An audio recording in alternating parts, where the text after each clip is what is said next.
Stories of Brisco and Bradshaw. I would be Bradshaw. That would be your Chickasaw native, your Chickasaw Hall of Famer, Oklahoma's favorite son, Mr. Gerald Brisco. And what a wonderful treat we have today. Former WWE Intercontinental Champion, three-time WWE Tag Team Champion, one of the greatest wrestling families in wrestling history. He is the Mountie, always gets his man. He is Mr. Jacques Rougeau. Jacques, welcome to the show. Hey, thank you so much. What a nice welcome. I appreciate that very much. Thanks for having me on board today. Hey, I'm so glad you came on. We had a little technical problems, as we always do with Mr. Brisco. But I got to ask you first. Hey, Jacques, you see, I was on air, and he asked me if I'm ready. Then as soon as I said, "Yeah, I'm ready," he knocked me off. Right? I mean, that's just these Texas guys, and then they blame it on me. You know. Are you guys shooting an angle now, or? We have been for about 30 years. Yeah. Well, Jacques, okay, now that Mr. Brisco's interrupted me, how is your And he also told me to be quiet. You're doing it again. All right, I'm going to be quiet here. Oh, Layfield, what are you waiting on? The dead time here. I'm sorry. So, Jacques, I'll try again. Mr. Brisco, do not say a word. Jacques, how is your girlfriend doing? Oh, thanks for asking. That's very kind of you, really. Well, today was one of the last days of chemotherapy today, and she got cancer like 6 months ago. She was 8 months ago, actually. They found it, and now she's been having 6 months of treatment. And we had the last big chemotherapy today, this morning. I just got back from the hospital, and she's doing very well. Like about 8 months ago, she had a little, about the size of the end of my thumb there. She had a lump that was in her breast. It's a breast cancer, and they detected that. And then a month later, it was big like a golf ball, and then a month later, it was big like a baseball. And so it was very, very, how do you say, the ferocious. And so then 2 months later, she started the chemotherapy right away, and now we've been doing it for 6 months. And the good news is all the mass is gone. So she really responded well to chemo. Now there's much things coming up. Like in a month and a half, she's having an operation. She's going to have her 2 breasts taken out. She's going to be having another 6 months of luminotherapy, which is like a sister of chemotherapy, but not as damaging as for the system.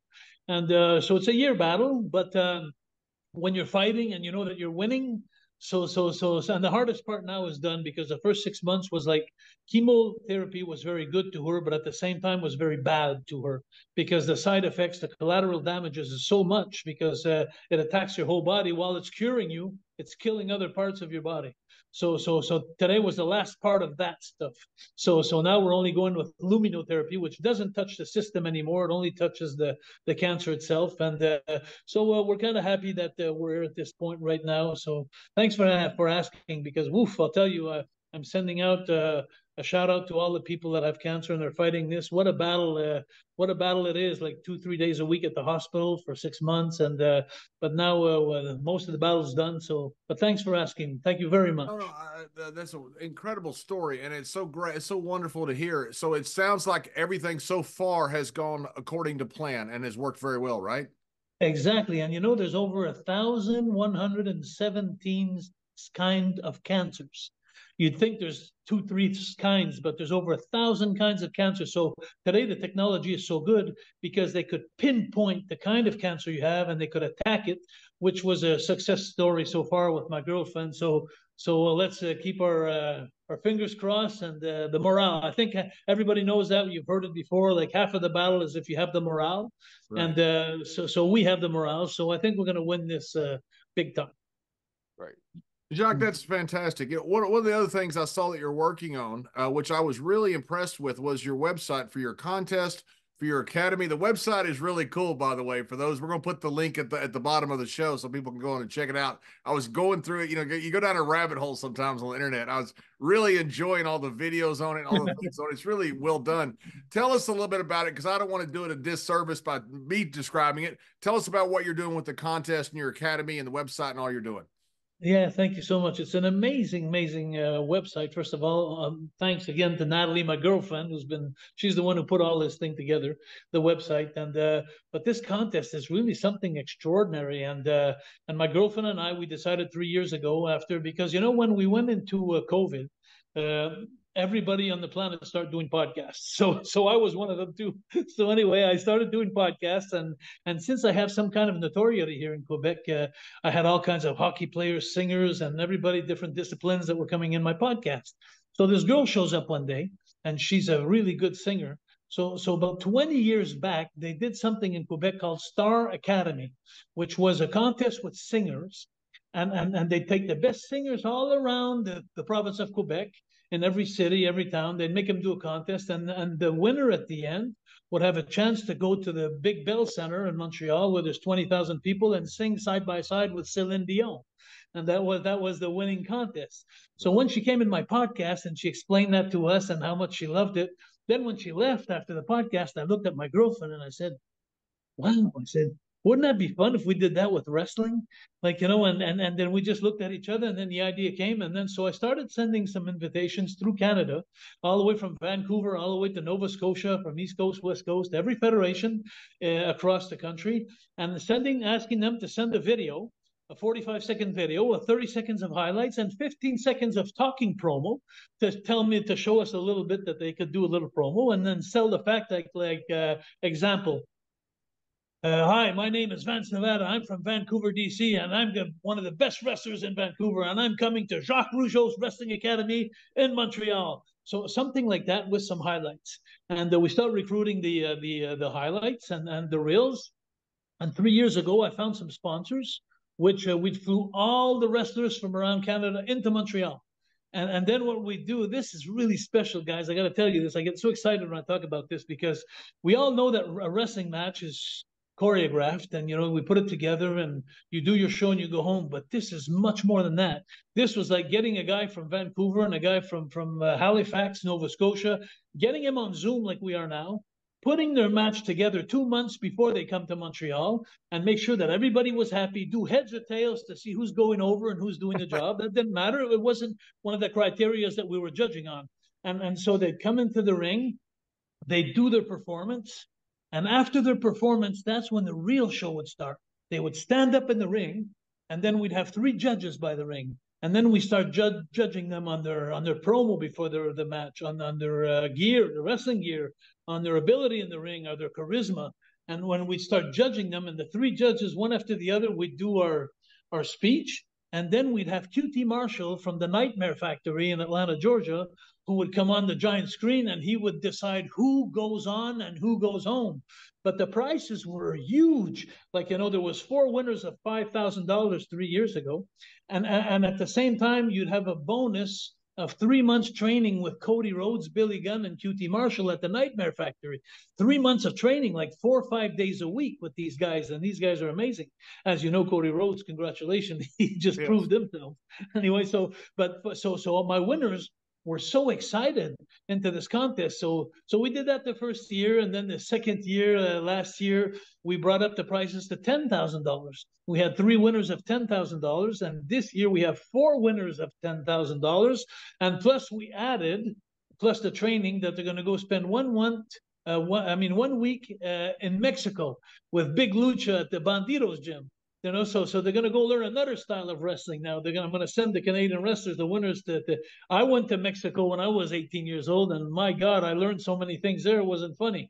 And so this contest has become a major contest. Plus, working with QT Marshall the last few years, and AEW, because actually when AEW would come to Montreal, my winners were always admitted on dark matches, like, in front of 15, 20,000 people when they come to Toronto, Vancouver, or wherever. So this contest has just been amazing for being a platform for Canadian wrestlers to get visibility, get a chance to meet a lot of people. I have one guy, Sean Moore, who just came back last week from the Nightmare Factory. Imagine last week, you're at the Nightmare Factory working out with Cody Rhodes, and then he wins WrestleMania. Imagine my father, Jerry and JBL. There's 2 things my father told me when I was young. There's 2 ways to make it in this business. is being at the right place at the right time and knowing the right people. And I think that this contest is something huge for Canadian wrestlers, and we're just having fun with this. And so go check out the website. You'll see all the contestants. You could go see the males and the females. And like I said, there's 4 winners of $10,000 this year, two women and 2 men. And if you go click on the videos, every picture you have on the website, you can click on the picture, you'll see the video. But if you're a real wrestling fan and you're old like me, then what you do is you go a little higher on the website, and then you'll see all the Undertaker, Kurt Angle, Bret Hart, you'll see Ric Flair, you'll see everybody, all the talent doing videos, wishing good luck to the Canadian talent in this wrestling academy. So it's become the talk of the town in wrestling across the globe, actually. I do podcasts in Europe, I do them in the UK and Australia. I'm doing podcasts everywhere, and I'm giving visibility to all the Canadian talent. I think but most of all, the most important thing of all that, forget about all the gifts that we're giving and all the opportunities we're giving. I'm still living my passion. And that's the most important thing for me.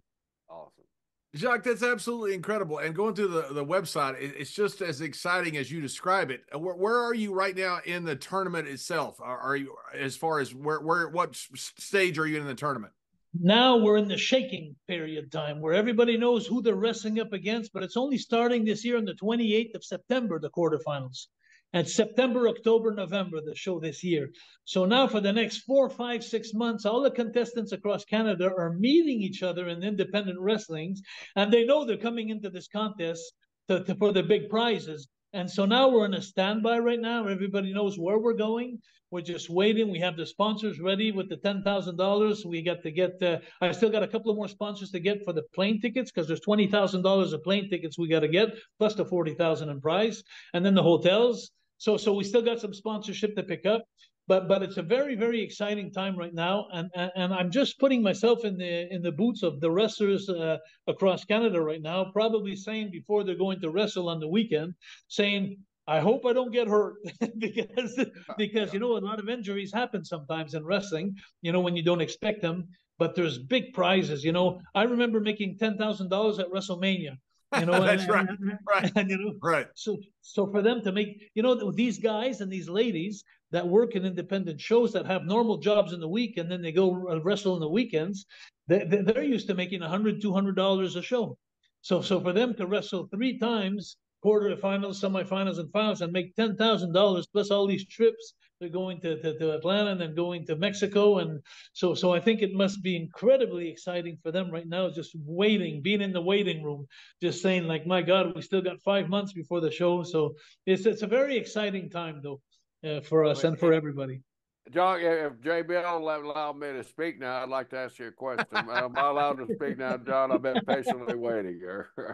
Go ahead, Mr. Brisco. I apologize. Right now, you got this. It's Canadian participants only. Are you thinking about going global, inviting other countries in? Because, you know, like podcasts, you go everywhere in the world. So can you make this an international type tournament too? Well, you know, Jerry, I appreciate you, and you're not the first one who asked me this because, but you know, for now it's been Canadian, and for the last year I've been talking to my girlfriend, and sometimes I look at her and said, I think I'd like to make it Mexico, United States, and Canada next year, and then my girlfriend looks at me, she says, listen, you're helping the Canadian talent now. They'll just help the Canadian talent. You know? So we're debating right now, but I foresee in the next year or so, maybe 2025, I'd love to do that because I think that we have as good as wrestling talent in Canada that we have in the States and in Mexico. So I think it's going to be an even chance for all 3 countries to compete. So it's really tickling my mind now, to be honest with you, Jerry. It's something that I would like to bring down to the map and bring down to possibility, but that's a great question, and you're going to make me think about that again tonight when I go to bed. Yeah. Well, good. Yeah, you know, and you're right about the talent that comes out of Canada. I mean, currently there's Kevin Owens, and I'm sure I'll miss some, but you know, Kevin's kind of leading the pack for the Canadians at this time. It has been Sami Zayn, and was Kevin a part of your system earlier on, or how? Well, you know, Jerry, when Kevin Steen, actually, when he came to see me, he was 14 years old. He came to see me at my wrestling school, and for 4 years I trained him 3 days a week for 4 years. From 14, 15, 16, 17 years old all the way to 18 years old, he was one of my students. And so Kevin learned how to walk, talk, and crawl with me. And Right. and then Kevin went on his own and he became even much better. So but I'll have to say that he had a good basic wrestling. And Jerry, if you remember correctly, when I went to Atlanta one year with my son Cedric, because I had three sons that were wrestling too. They're not in the business anymore, but we favored the old time wrestling, old school. We never moved on to the new Well, kind of wrestling. your family lineage is certainly old school. I mean, your father, I mean, was one of the top Canadian heroes back in the day. Yeah. So we have what I'd say the good basic wrestling ground, and then after that they could grow and become much better and even. But I always say to everybody, when you could have the prettiest house on the hill, but if the house doesn't have a good foundation, the house is going to crumble one day. And I think that what I gave to Kevin Owen, those 4 years of foundation, is something that worked well for him. And then, like I said, he became much better after that, with much more experience and meeting a lot more people that helped him out. But so we do have a lot of great Canadian talent. And if you go check out the website, you're going to be amazed to see when you click on the pictures of the workers that are on there. This year, the competition is going to be so severe because 3 years ago, when I started this competition, now remember, guys, there's 10 provinces in Canada. And when I started my competition 3 years ago, there was 21 videos that came in from Quebec only and 19 from Canada, the 9 other provinces. People didn't believe in the project. And then the second year, we had like 40 videos from Canada and like 20 from Quebec. And this year, we had 71 videos from Canada and only 10 from Quebec. So what happened is a lot of the people out west and out east didn't believe they were going to get the $10,000 and get them to work with Nightmare Factory, QT Marshall, train every day with Cody Rhodes, Billy Gunn, and QT Marshall. But when the social medias start posting that, and the talent in Canada saying, "Hey, this is my workout I had this weekend with so and so and with so now the other Canadian talent that are really good, they start saying like, "Hey, wait a minute.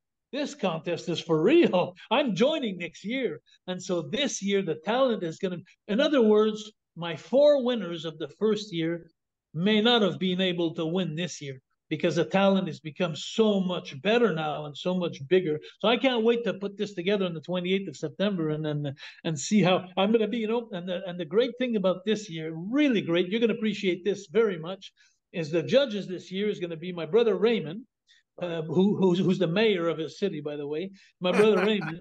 And then that doesn't surprise me. It doesn't surprise me at all either. I know he's such a great mayor. He really is. And he always was a politician. Yeah, and he's a smart guy. He's the smart one of the two. Yeah. And anyway, so Raymond's going to be as a judge with me, and Gino Brito. You remember Gino Brito? I remember Gino. Yes. Gino Brito, he's an old timer, like with Dominic DiNucci and Tony Parisi and all those guys, Dino Bravo, and they were the Italian clique, but he's going to be a judge with us. So the 3 judges this year are going to have a hell of a job to choose, because remember now, all the participants that are coming in the ring for 15 minutes, they've been working on this for 9 months. The hype is going up for 9 months. So they're going to give it their all. So I could just imagine, like last year, I had so many times in the competition when I had in the middle of the ring, they're both standing with their hands down. The referee has their hand, and then the QT Marshal will say, I liked your gear, very much. I liked your charisma very much. And I liked your promo. I liked your ability in the ring. I liked that very much from you. But this year, I'm going to have to go with you. And then you should see the breakdown on a lot of faces. Some cried, some jumped out of joy, and some cried out of joy, and some fell down broken into pieces because they wanted to go on to the semifinals and the finals because they thought in their own mind that they were good enough. So it becomes it's not more than just going to do a wrestling show and going to do your match and go home. It's going in the ring, doing your show, and then standing there and waiting your future, because your future could definitely change. Because if you go to spend some time with some good guys like that in the business, then someday down the road, you could be at a TV taping or something, and then one of the big guys could just look up and see like the dark matches people that are there in the arena and just say, "Hey, I remember you." And then boom, maybe you fell into his good deeds or you liked him, and then he gets an opportunity. So everybody knows that this contest is major. It's a game changer. It's a career changer. So it's become very, very exciting. What was it about? What was it about, Jacques? What was it about Montreal that made it such a good town? I understand the history of it, but you know, Dallas had a great history too, but it wasn't always a great wrestling town for anybody other than the Von Erichs. You know, became later. But Montreal was always a wonderful city, one of the best in North America, not just Canada, one of the best in the world to go to. What was it about Montreal that made it so special? I don't think I'm smart enough to answer that question, but I'll tell you the way I look at it. And I look at it like if I had an answer to give, I would have to say uh, because of the foundation. Like I was talking about that big house on the mountain. I'm talking about the talking about the Von Erichs. I'm talking about the Welches, the Fullers. You know, in Tennessee, I'm talking about the Grahams. I'm talking about the Briscoes. I'm talking about the Rougeaus. I'm talking about the Vachons, the Ledukes, the Harts. You know that you had some families that are second, third, and fourth generation. And I think that's why Calgary was such a great territory. Also, you know, you had the Harts in the west and the Rougeaus in the east. You know, like and it was a rivalry that had, but it was based on when you have good wrestling family and foundation that understands the psychology of wrestling, which I thought today they lost a lot. But I got to admit I don't watch much of it. But what the things that I've seen, it goes so fast. It's like even sometimes when I'm putting the matches together, for example, when my wrestling academy, and the guys are going like blah blah blah blah blah blah blah blah. I say, whoa, guys, whoa. Have you ever heard the expression like less is more? Like, you know, how about some interaction with the crowd? How about the guy who receives the drop kick doesn't get up before the guy who gave it? You know, like, you know, just let's slow things down here and make something mean. So I think that when you had that great foundation in the families of wrestling that understood a hold and understood the psychology of wrestling, well, I think that made it that you had like a Kevin Owen who had a good basic training from Kevin. When he came to my school, it was so funny because he was so fast, he was advanced to my other wrestlers, you know, in my class, you know, and he was always running. Hey, whoa, whoa, whoa, whoa! I said, whoa, Kevin, whoa, Kevin. I said, listen, there's one thing. Well, you know the expression, guys. Before you run, crawl. You walk. What do you say? What do you say before you run? You got to walk or crawl. Hey, Jerry Briscoe, you got it. You got the first one who says it. People got to walk, but no, you got to crawl. Yeah. You got to crawl before you walk, and then you got to walk, and then you got to run. And so I think that Jerry, you just proved all the point that I've been saying since before. The people that know that's how we were brought up, Doc. I mean, exactly, you know, we'll that's why you're such a great family of wrestling. And I thought that's what I think that Montreal was a great territory because it had great families of wrestling who went to the roots, the tradition, and the reality of the show. You got to remember now, it's a show, but you got to try to make it the most realistic possible. We know about Jacques, your brother, but tell us about Jacques, Raymond, Raymond, your brother. Tell us about Raymond Senior, who started this lineage of Rougeau wrestling. Jacques Senior, you mean Jacques Senior? Jacques, yeah, I'm sorry. Yeah. Jacques and Johnny, yeah, they were awesome. My Uncle Johnny and my father, they were. I was trying to explain to John. I knew them because you guys were vacation. I remember meeting you, you know, real young, real young Mountie, and so. Because your family would come down to Florida on vacation, and of course, being old school wrestlers, they'd always want to get booked so they could write it off their taxes and everything. But that's my first interaction with the Rougeau, and I always loved. Your dad was such a class. Your dad, your uncle was such class people. And every time they come in, you knew they were special people. The way they dressed, the way they walked, the way they carried their bags, everything about them. So.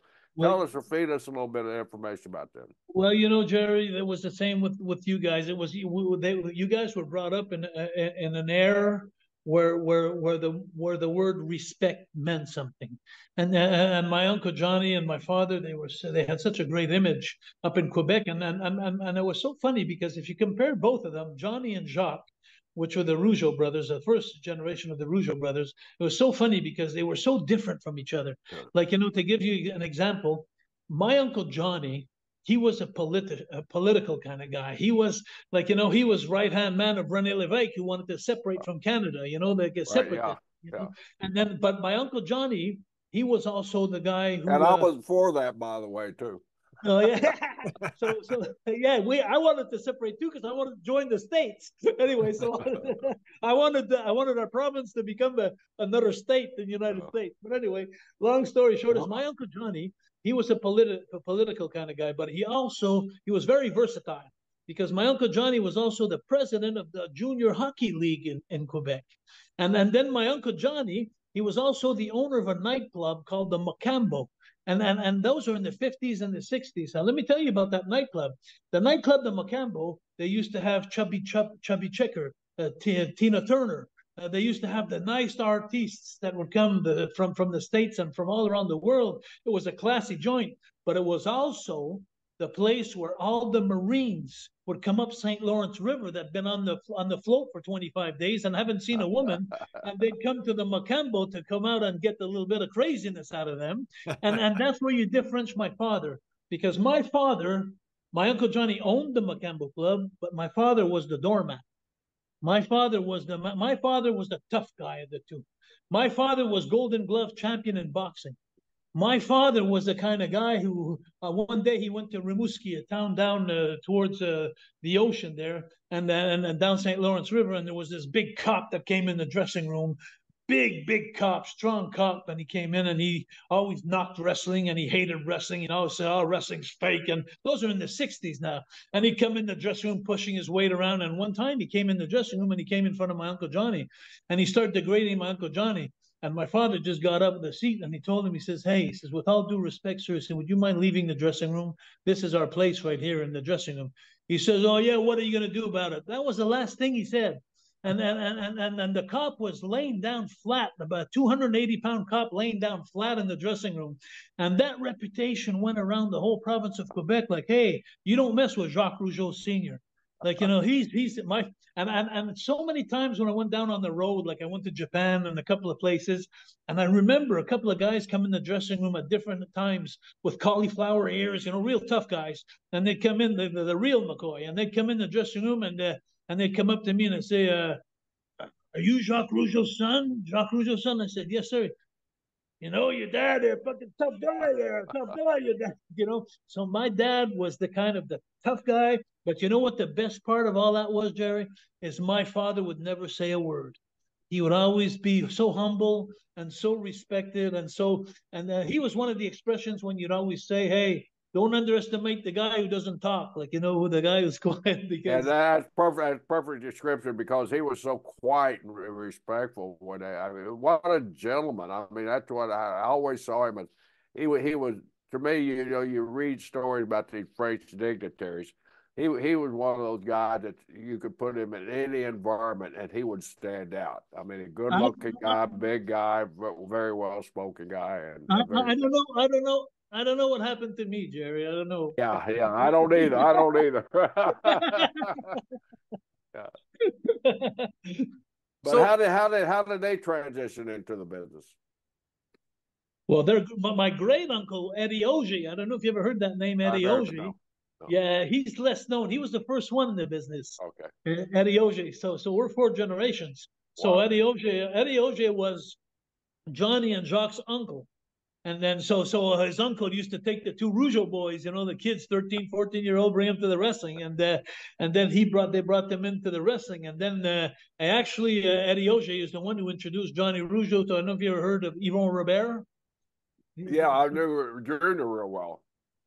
Did you? Yeah. So Yvon Robert is one of the Maurice Richard of hockey. Legendary name, yeah. Yeah, almost like Bruno Sammartino in New York. Right. So he's the one who introduced my Uncle Johnny, and then Yvon Robert took my Uncle Johnny under his wing, and that's how it all really started for the Rougeau family and the wrestling.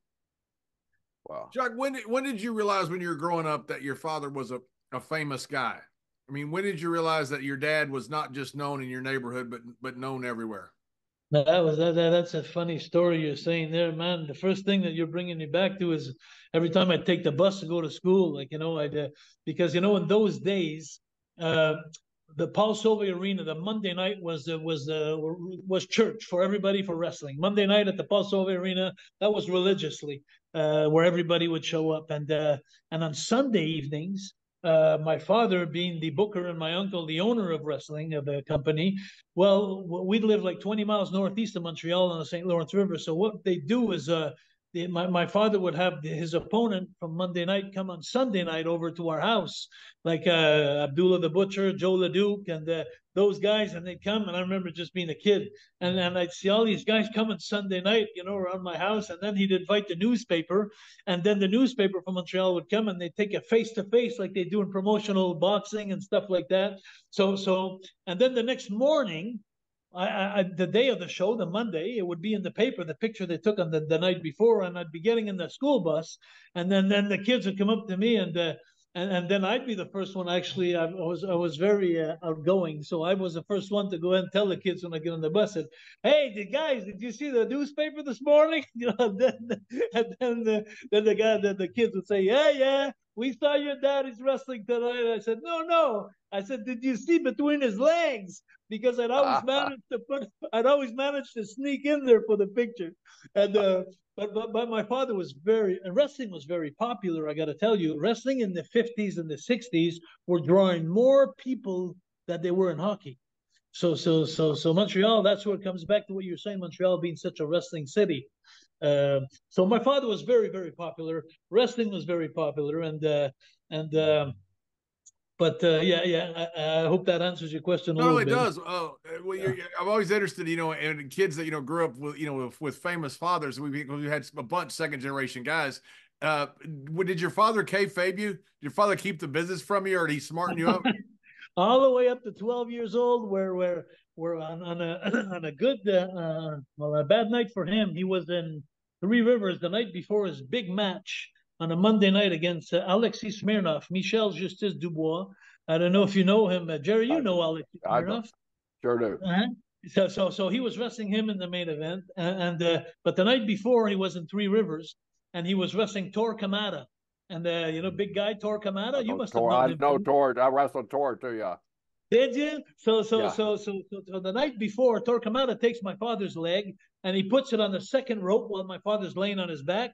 And he goes up like on the top rope backwards, and he's gonna do sitting down on his leg, and he broke my father's leg, and that was the night before. So, but the hype was so big the night after against Michel Dubois, Justice Dubois, which is Smirnoff. So I'm 12 years old. I'm not smart to the business. I mean, listen, between you and I'm a little smart. But they're kayfabing me. They're boycotting me. They don't. When they talk in the dressing room, they kick me out of the dressing room. But I'm smart a little bit. But anyway, so I may be crazy, but I'm not stupid. But anyway, so all this, I'm seeing what's going on a little bit, but I'm not saying anything out of respect for my dad and the business. And so on 12 years old, he comes up to me after that day that he came back from the Three Rivers of the injury. The doctor wanted to put him in a cast, and then he says. My father says, no. He says, just wrap it up and give me some painkillers. And he says, I'm going to go tomorrow. So he had it all planned. So the next night, just before we got into the ring that night, a Monday night, it's a sold out Paul Sauvé Arena. And people were anticipating this match incredibly. So my father comes up to me, brings me in the dressing room, and he says, listen, he says, when I go to the ring tonight, he says, when you come up, because I used to always pick up the robes from the wrestlers, when they come to the ring, I'd always accompany them to the ring. He says, tonight, when you come to the ring, he says, Michel Dubois, he said he's going to offer to shake your hand. And he says, listen, just shake his hand. So I'm looking at my dad like, what are you saying? Like, he was smartening me up for the first time, I was almost happy that he was smartening up, but disappointed that my father's not the hero he thought he was. So anyway, so he says, that's great. He says, when he goes to shake your hand, he says, just stay open, and he's going to slap you. And he says, when he slaps you, just fall down. But he said, he's not going to hurt you. He says, just fall down. So I did it. It was the first time. And then right then when he slapped me, my father turned around and he knocked him out with a right hand. And he pinned him 1, 2, 3, and the people went crazy. And he still had a broken leg. But that's how he got out of the match. That's brilliant. Yeah. So that's when I got smart to the business. That is tremendous. So did you have like guys like Andre the Giant and all the stars that would come up there? They'd all come to your house on Sunday night? Yeah, most of them came, but most of them were like when they come to the big show on Mondays. The show was at 7 o'clock. The guys would show up at 1 in the afternoon because Yeah. they'd all come get their paychecks from the week and stuff like that. And there was always meetings, and so that's when I really got to hanging around with the boys. And yeah, everybody that you could think of. I sat down and I got close. I went to get hot dogs for them in the dressing rooms, and I was very young. I was really hanging. And I got. It's funny that you say that because I got to become really good friends with Andre through my life because I met him at different stages of my life. I met him when I was like 6, 7 years old, and then I met him again when I was working small territories, like when working with you guys, the Grahams, and you guys in Florida. Then I met him in Tennessee. I met him in Kansas City. He was always main event once in a while coming in, and then he spoke French, so we always had that click connection there. And then in WWE it was amazing because he and me hit it off with Tito Santana, Arnie Skolin, because we play cribbage. I don't know if you know that game, cribbage. Right. Yeah. Sure. Of course. 15, yeah. 15 4, yeah. So we were only a number of guys that knew how to play cribbage. Yeah. And then so I became Andre's partner in cribbage. And so we played for like 10, 15, $20 a game. And he loved to make that $15, $20. So we became so close, me and Andre, so yeah, those I had a chance to meet all the wrestlers, and do you know what? Do you consider Andre probably the closest one? I mean, you met so many of them during your time, both as a youth and as a competitor. So yeah, Joe LeDuc was also he did the nicest thing. Joe was my best friend, as you probably know. I mean, yeah, Joe LeDuc did the nicest. He did the nicest thing for me in the business. When in 1978, Robert Fuller asked me to go to Pensacola for him. And he was already there working angles with Archie Stumper and guys like that. And so I came in young pup, I was like 18 years old, but he had worked with my dad, and he was always coming around at my house, and stuff like that. So I got at the airport in Pensacola for my first day, and when I get my luggage to get out, to get a taxi, at the luggage claim, I see Joe. He's just standing there, and I look at Joe and I said, "Hey, salut Joe, comment ça va?" And then he looks at me, he says, "Hey, how you doing, kid?" I said, "What are you doing here?" He said, "Well, I'm coming to pick you up." And he brought me to the Howard Johnson on Pensacola Beach, where he had 2 beds in his room. And he brought me in there, and Lord knows I didn't have any money. So he brought me in his room, and then he told me, he says, "You see that bed?" And he said, "You see that fridge?" He says, "That's yours." He says, "Until you get on your feet." So for a whole month, I stayed in for free until I made my first checks and everything. He fed me, he traveled me, wow. And so for me, Joe LeDuc, he was a big guy, but too small for his heart. Yeah, his heart was even bigger than the man he was. I love the guy. I mean, I used to tell him, Joe, it's a good thing you're a friend of mine, because if you weren't, you'd kill me. Because we played some horrible ribs, we being my brother and I.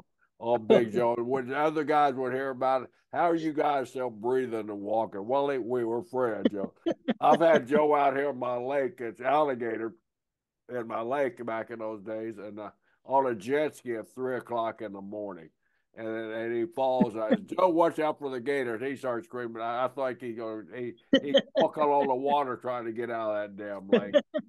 So many great times with Big Joe. Man, I just love him to death and miss him so much. But you mentioned a name earlier that I was friends with his son. I never got to meet the father, but Yvon Robert Jr. was a dear friend of mine. I traveled with him. We traveled with each other. Did you really? Florida, Georgia, and Carolinas. And became very tight friends with each other. But his dad, he was a living legend too up in Canada. Tell us a little bit about the people we were talking about, Big Joe, but Robert Jr. He was a star, but Robert Sr. he was probably one of the biggest major wrestling stars ever in the history of Montreal. Correct? Yeah, I believe so. And I, like I said, you're talking about Maurice Richard in hockey, or Wayne Gretzky. You're talking about Yvon Robert, and he was I was so young. I don't even remember meeting him in person, if I did. But his legend and his legacy had followed him so much, like such a class act, so I can't really tell you much about just how important he is to the culture of wrestling. Well, But they just, that's the thing that I want to hear is that just how important how his memories probably even through Kevin Owens and Ed and some of these guys are it's still well, reflected. Jerry, they about 2 weeks ago, they just opened up in Quebec City in the province of Quebec. They opened up the Civilization Museum. And one of the biggest pictures in there is Yvon Robert. And Wow. you're talking about maybe 60 years later, 70 years Wow. later. And he's the most iconic picture you have in there. So that's just to show you how it means. That's his memory. Yeah, awesome. Yeah. Jacques, when you first decided that you wanted to get in the business, was your father okay with that? Did he not want you in the business? And who trained you when you first wanted to get in? Oh my God, I'll tell you. When I was about 13, 14 years old, I must have been 6 foot tall and about 140 pounds. And and then my nickname at home was Bones. They used to call me Bones. And so my brother Raymond started at 16 years old, but he was more like a stocky guy, shorter guy, but more well built, like for his size. And so he started at 16. But when I was 16, I was like a broccoli, or I don't know. Anyway, I don't know how to say that, but I was very tall and skinny. So my father kept telling me, no, no, no, not yet, not yet. So finally, I got mad at the age of 17 years old, and I went to see my mom, and I told my mom, I said, Mom, I said, listen, I said, I made a call, and I said I'm going to be leaving to go wrestle. And I said, Daddy doesn't want me to, but I need the money. So my mother fronted me $500 at the time, and believe it or not, I went to wrestle for Stu Hart, which was Brett's father in Stampede Wrestling. And it's funny because when I called Stu Hart, this for me will be a legendary conversation I'll remember until I die, no matter how old I am. Because if anybody who knows Stu Hart, the way he talks, he talks. So anyway, I got on the phone, and I finally get his number at home, and he answers the phone, and I said, Mr. Hart, I said, my name is Jimmy Rougeau, and I said I'd like to go wrestle for you, up in Calgary, and then he answered, he says, you know, uh, you know, are you are you are you Jacques Rougeau's son? And I said, oh, not even Jack. He said, are you a Rougeau family? Are you with the Rougeau family? And I said, yes, sir. I said, my dad's Jack, and Jacques, and my uncle Johnny. Uh, well, well, yep. Okay. When can you start? And and it took him about 20 minutes to tell me about three sentences, and and I was there. And next thing you know is I was a pretty good wrestler. Very humbly saying, I know I have a hard time being humble sometimes, but very humbly saying, I was I was good at it. Like since I was young, I remember remember when I was telling you about being around the pool at 6, 7, 8 years old. I was putting a sheet on my head, imitating Eddie Farhat, the Sheik, going Brad Sheik, Brad Sheik, and then I would imitating Abdullah and imitating all the wrestlers, and so many people when I was growing up, they were telling me, man, you're gonna be a wrestler. You're gonna be a wrestler for sure. So I had it. I had it in my blood. So when I went to Calgary, and Brett was still driving the bus at the time, he wasn't even wrestling yet, and then he was setting up the ring. And what a great opportunity that was. So my mom, I went to see my mom. She lent me $500 so I could have my first week of living over there, my first 2 weeks to get to the hotel and stuff. And then my career started. From there, I went to in '78. I went to Mexico, like I was saying, and then '79 I went to Kansas City for Bob Geigel, Bob Brown, and Pat O'Connor. And then after that, I went for the Fullers in Tennessee for Ron and them. And then I went to Atlanta, Georgia for Ole Anderson and Ronnie West. And then Ronnie West was the referee, but he was also the assistant booker of Ole, and where Tommy Rich was there with Wahoo McDaniel and Thunderbolt Patterson, who just got inducted, which was a superstar when I was down there. And so all those small territories that I did. Then I went to you guys in Florida. I went to spend a little bit of time there, and then I went to Graham's Bar once or twice, and then Right. finally, then I went back up to Pensacola, and I did all those territories to finally in '85 sign with WWF. Before you left Montreal, was Pat Patterson, was he already a major star, or did he have much influence on your career or anything when you were? Pat Patterson we had the best matches. Me and Raymond against Pat Patterson and Frenchie Martin, or Pat Patterson and Pierre Matt Doug Lefebvre and Pierre, Pat, yeah. Frenchie's another dear friend of mine. Yeah. And we had so many good feuds with the Garvins too, Jimmy and Ronnie Garvin. We had one of the best feuds Quebec has ever seen. Actually, is a matchup we had Raymond and I against the Garvin brothers, against the Rougeau brothers. That feud was amazing. But to come back to Pat Patterson, yes, he was a big influence for me. He's the one who really started talking to me to come for Vince. So I went to do the first show because of Pat, and Pat always took care of us, like the most he could. We were friends, and he really influenced a lot for Vince, and yeah, I was sad to. I got so many stories on Pat. Jesus, it's not funny, but because Pat, we know today he's gay because he made a book and everything out of it. So I'm not embarrassed to say it, but at the time it was kayfabe. Like he wasn't saying anything like that, and I know he had a sweet eye for me, but anyway, it just didn't click for me, Anyway, so Pat used to kayfabe everybody. Would ride in the car. And Pat, I said, Pat, do you ever thought about coming out? And he said, no, I don't. And I said, Pat, everybody in the world, no, I don't think I'd lose respect in the dressing room. I said, no, you wouldn't, Pat. I said, everybody knows since I've known who Pat Patterson was, I've known it. Really? Jacques, I'll tell you a great story. So Pat called me when his book was coming out, and he goes, I've got big news in my book. And I said, oh, what is it? He goes, I'm coming out. I said, of what? Yeah. and he said, well, out of the closet. He goes, I'm gay. I said, Pat, I set you up with a guy on a date in New York. I said, well, everybody knows you're gay. And he goes, no, they don't. And Pat really it's amazing. Big news. Pat, and it's so funny that you're saying that, because I remember one time, we all had like you said, we all had our doubts, of course. But one time, I have a younger brother in the business. He's older than me. He's between me and Raymond. His name is Armand, and he did some wrestling with us in Quebec a lot. But he was a little shyer. He was that's the word, shyer, and he was less experienced. So one night at the Paul Sauvé Arena, Dino Bravo put Pat Patterson against my brother Arma in a single match. So before the match, Pat comes to see all of us when Arma's not there, and he comes to see us. He says, "Hey guys," he says, "come watch the match with me and Arma." He says, "I'm going to play a joke on Arma." So we all thought it was funny. So we all went in the corner of the arena behind the curtain there, to check out the match. And the first thing he did is he told Arma, he locked up with him, and then he says, "Grab a headlock." So Arma took a headlock on him. He says, "Take me down." So he took him down in the headlock. So now Arma's sitting on the mat, with the headlock, where Pat's lying beside him with the head caught between Arma, and Arma's looking good with that headlock there. And then he takes him by the waist, and you know how you bring a guy's shoulder up for a pin, like, to pin him?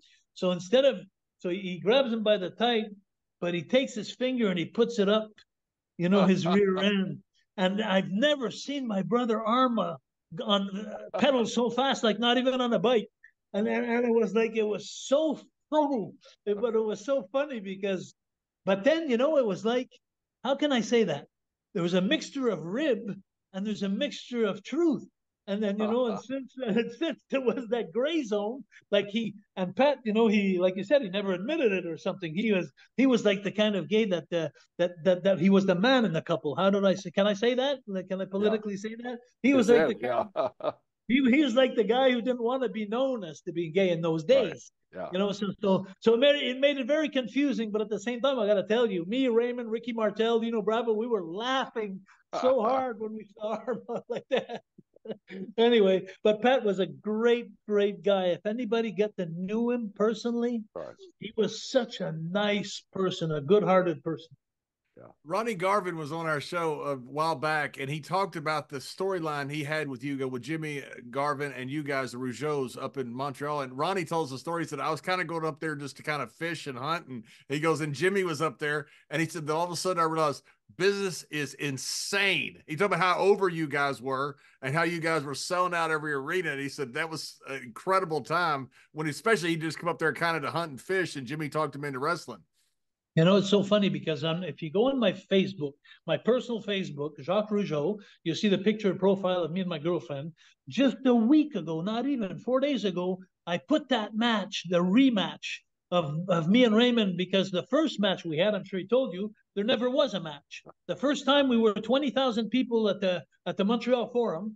It was like the Garvins against the Rougeaus. We built it all up till then, but they had Precious in their corner, like their manager. Right. It was Jimmy Garvin's girlfriend, I think she was called Precious, and then she had this spray can.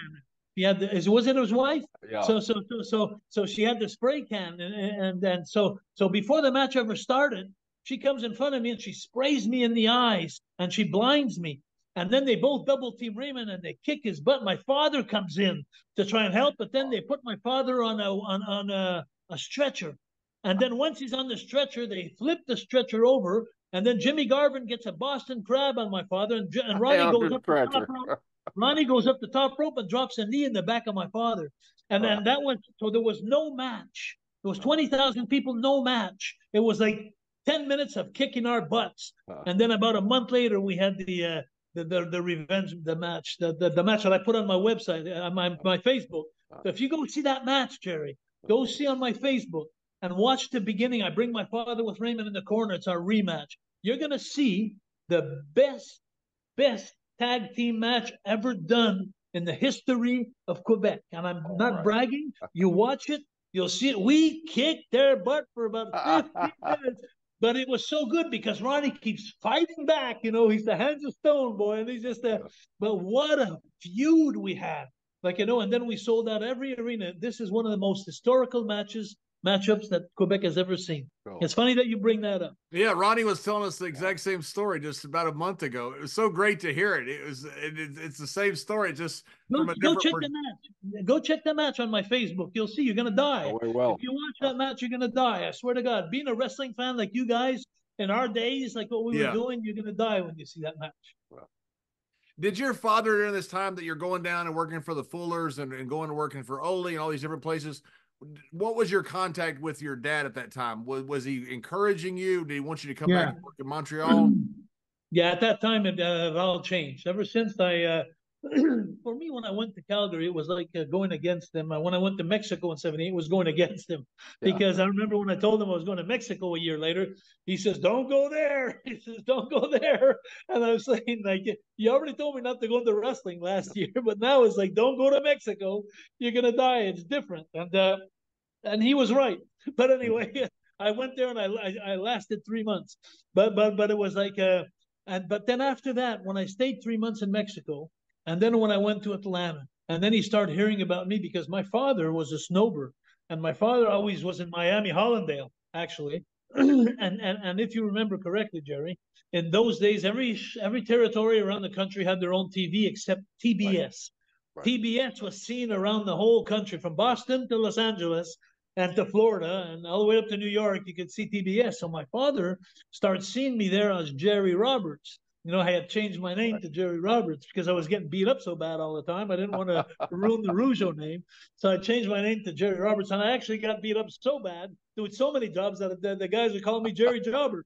But anyway, but my father saw how good I was doing. And the fact was that I was supposed to go there for 2 months, and I lasted a year and a half in Atlanta.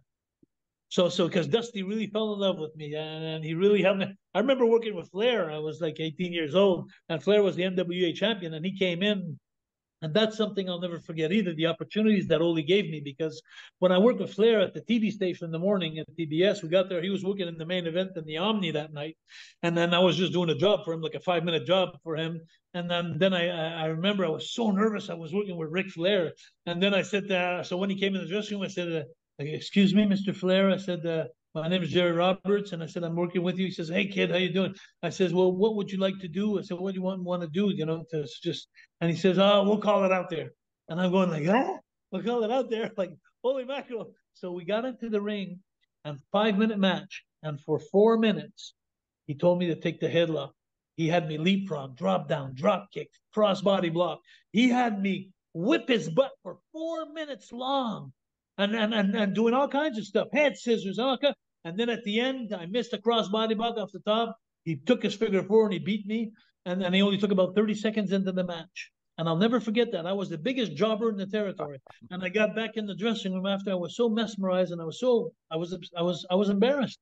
And I went to him and I said, Mr. Flair, I said, I hate to bother you, but I said, I have to ask you this. Why'd you do that?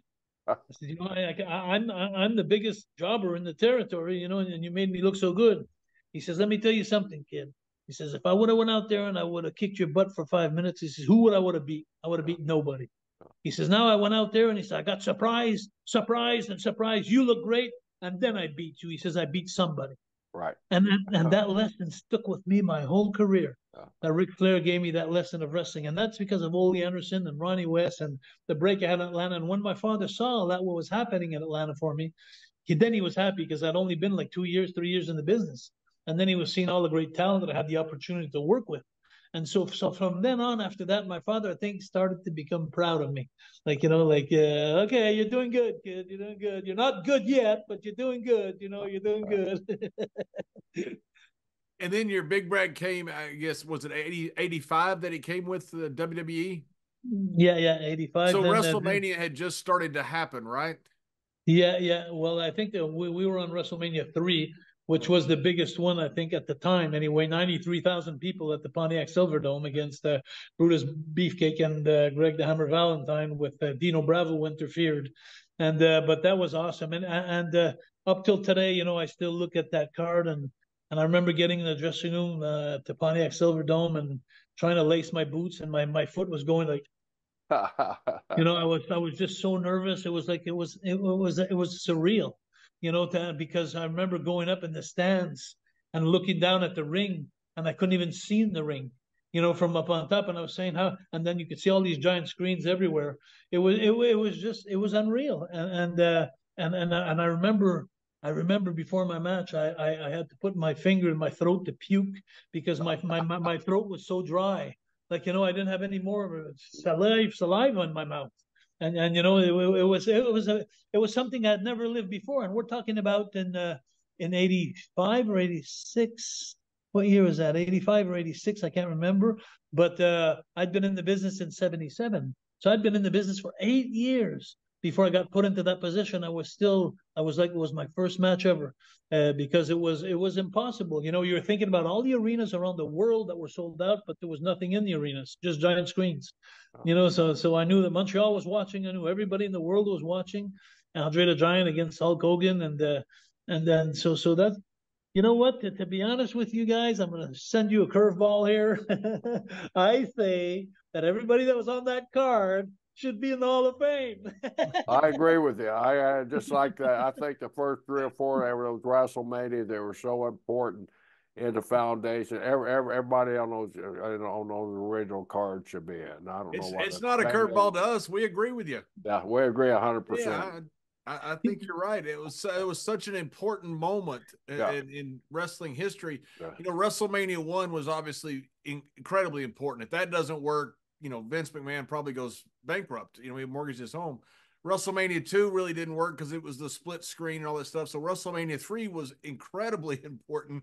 I mean, you're trying to sell out the Silverdome. I mean, and if you don't, I mean, you're in trouble. If that card doesn't work, wrestling's going to get hurt for a long, long time. That whole match, everything on that card was incredibly important to the history of wrestling. And I think that there was more into that. It wasn't just selling the Silverdome out. It was like the whole world was watching. Yeah. And if you take the talent that was on there, I'll never forget the match between Steamboat and Randy Savage. You know, and that was the best match I'd ever seen, I think, in the business. One of the best matches in the business. And I'm thinking of all those matches that were on there, and if you have the eyes of the world that are watching, and everything was a success. then you owe that to your heritage. Like, you know, you owe that to your that house on the mountain there, your foundation that I always talk about. You're exactly right, because the onus of that card was Andre and Hogan, but then Randy and Macho, Randy and Ricky kind of stole the show from that. But there were so many other great matches. I mean, you know, and those two matches get all the accolades. But if you go back and watch that entire card, I mean, you guys blew away with Greg and Beefcake, and that wasn't an easy job to do. But you guys blew them. Well, there were so many great matches on other great matches besides those two that get recognized all the time. Well, who knows, Jerry? Maybe one day the Rougeau name will be in the Hall of Fame. It should be. I'll say it on record, it should be. Did you ever get a chance? You know, one thing I try to tell people when they're in some big event like that is be sure and look around and take a mental picture so you have memories for the rest of your life. Do you have a memory like that of being in the ring and looking around at one point and just taking a second going, I'm going to enjoy this and I'm going to take this mental picture of this crowd? Unfortunately, I didn't. I was too nervous. But I do, what I do remember though is like tapping my foot, trying to put my laces through my boots, and throwing up before going out there, just trying to get some saliva in my mouth. And but once I'll tell you, once I got out there, it was like I always worked the same way out through my whole career, whether it was 200 people in a crowd or whether there was 20,000 people in the crowd. I always worked the same way. I always look up and I always work to everybody. I never pinpoint one person in the crowd. I never was the kind of guy, even when I was a heel, like, you know, I never went to pick on one person, try to get interaction with one person. I always worked the whole group. I know a lot of people work differently. They say if they pinpoint one person in the crowd and they make that one person angry, then all the others are going to follow. But me, it was different. I always worked everybody all around. So when I got out of there, I could even say that I probably froze. Like, you know, like it was so captivating to. So I probably didn't even look up, you know, to try and make myself more nervous than I was. You know, I was just probably looking like a 20,000 people arena and just go out there and just don't mess up. Whatever you do, is because everybody's watching now, so don't mess up. I did that, actually, that jump off the top rope there where Raymond picks up the guy under his bum and I go up on the top rope and I hit him with my ass in the face there, like, you know, that the Quebec bomb there. Oh. And that I have a picture of that in front of the 93,000 people when I'm jumping, and I have the picture. That's now that it's done with, I look at the picture and I see all the people behind, and I'm going like, what an amazing picture that is, like, you know, because it was a hard. Do you have that wide angle picture of 93,000 people? I have that somewhere in my house, man. It's so spectacular. It's one of my favorite photos of wrestling. There's nobody in the ring. It's pretty sure right before the night started. John, I don't know if you've seen it, but there's a wide angle. I have seen it. Yep. It is so spectacular. It's a great picture. It's amazing. I walked around. I was at WrestleMania this past weekend, and I walked around before the show, as you do, just kind of saying hello to everybody inside. But you look around 75,000 people are going to be here, which is what it was on Sunday night, and you're thinking, how in the world is wrestling putting this many people in the building? It's amazing, and you had 93,000 30 years before. But it wasn't the first time. I mean, it wasn't the only time. Correct. I was in Wembley, and I was in CNE in Toronto, and I've been to a couple of places where there was like 80,000 people and 70,000 people. So it was an era that was absolutely amazing. The 80s. Yeah, amazing. You mentioned Wembley. I mean, let's just touch it lightly on Wembley. I mean, what an iconic event. What an important event also, because a lot of future stars were born there. Yeah, and tell us a little bit of tell us about your story of Wembley. Well, my story, I was with the Nasty Boys against the Hacksaw Jim Duggan and the Bushwhackers. so a lot of yays and a lot of whoas. Yeah. But I'll tell you, it was so much fun working with those guys. Those guys were so over too. Like, I never would have thought. I was with I was with Luke Williams in Tennessee when I very young in my career, and he was next door neighbor to me, and I never would have thought he would have became a bushwhacker. Yeah. And like Sweet Brown Sugar with Bobby Eaton when he was in Memphis, when I used to wrestle the Memphis territory for Lawler and then Bill Dundee and those guys. Sweet Brown Sugar with Lance Russell doing the commentaries, and at the table where we shot an angle there, Sweet Brown Sugar became Coco Beware, you know, and it's funny that and that I have this footage. It's so funny because we're doing an angle in Memphis, me and Terry Taylor against Sweet Brown Sugar and Bobby Eaton, and Jimmy Hart is the manager of Sweet Brown Sugar and Bobby Eaton, and Yeah. Lance Russell is and it's funny when you see all those characters that were Wayne Ferris, like, you know, those guys that became Honky Tonk Man, you know, and it's amazing when you look at that. So, but Wembley, the funniest thing for me is that it's funny to say it's not my match that I remember the most. That the first thing that comes to mind when you say Wembley, and I don't know if it was 80,000 people. I can't remember how much people there were, the statistics, but I remember the Road Warriors. I remember Hawk coming out with a motorcycle and running into the people because he was so messed up. Like, you know, and that's the first thing that comes to my mind. It's like, and I seen Vince backstage going.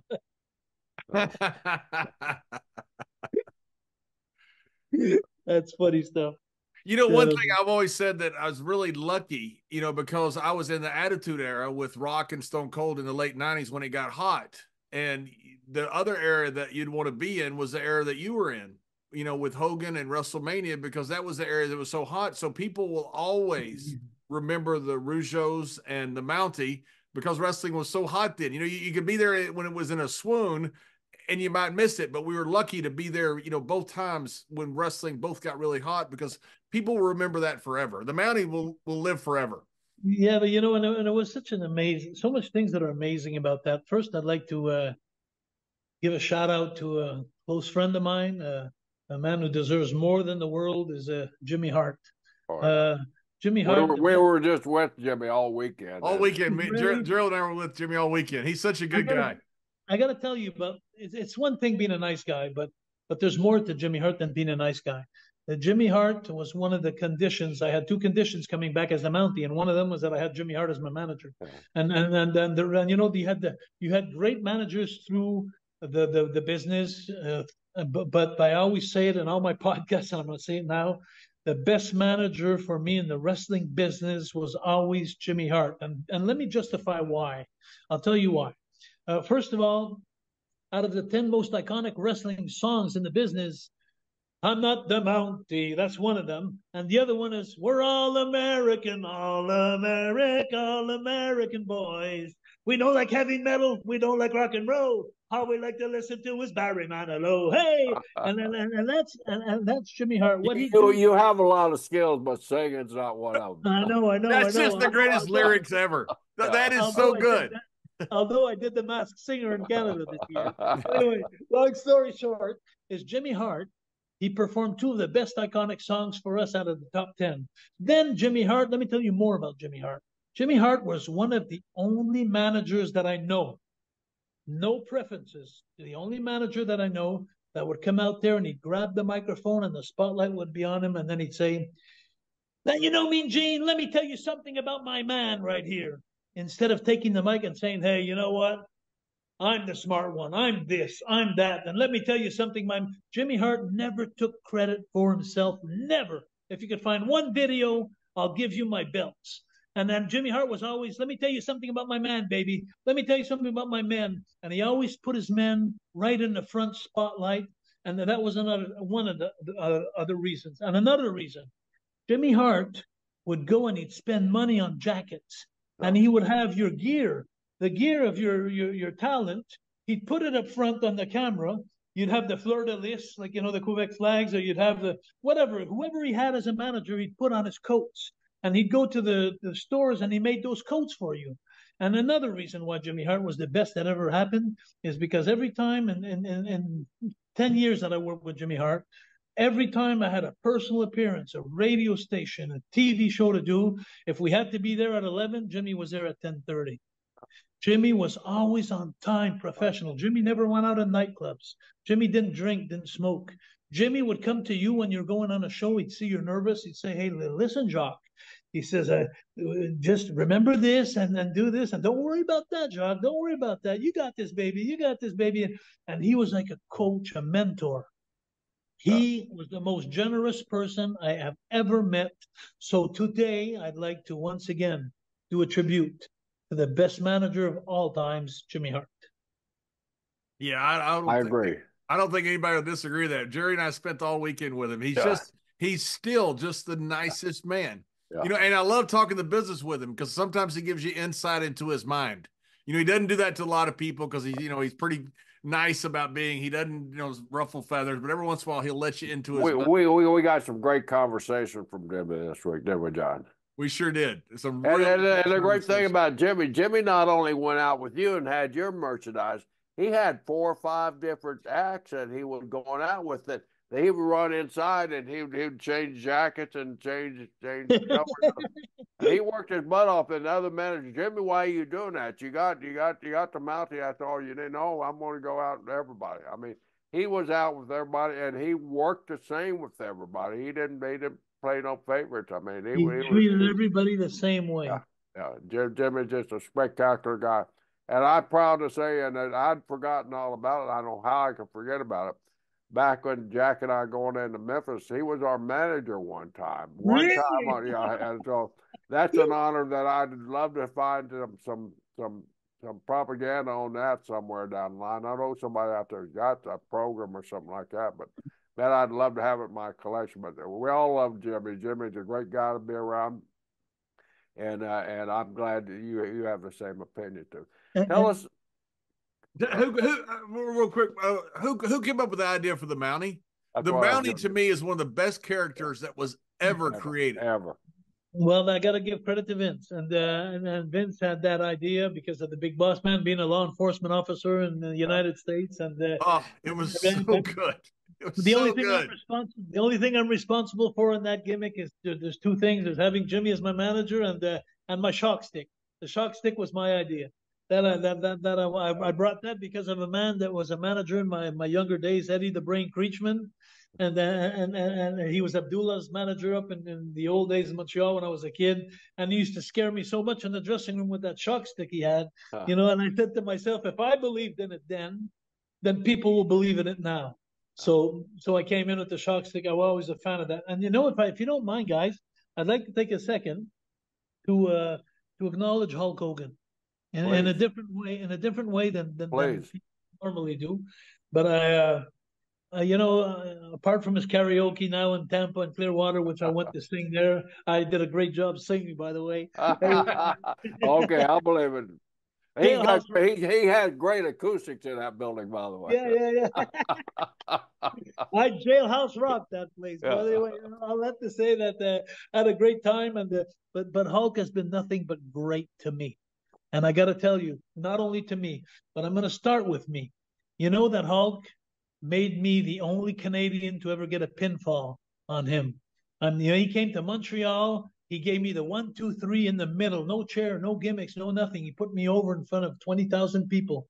And that was in 1997 when he was NWO. He was with what's his name? Eric Bischoff and those guys. NWO. And I opened up in WCW for them in Montreal, and then he came, and then one of the reasons was for me to open up them is I wanted to have a match with Hulk, but I wanted to do a job for Hulk, and when we got here, don't ask me why, Hulk just decided that I was going over, and then he changed the people. Did he have any kickback from that? Were people upset with him for doing that? I'm sure he didn't. I'm sure he did in the States, but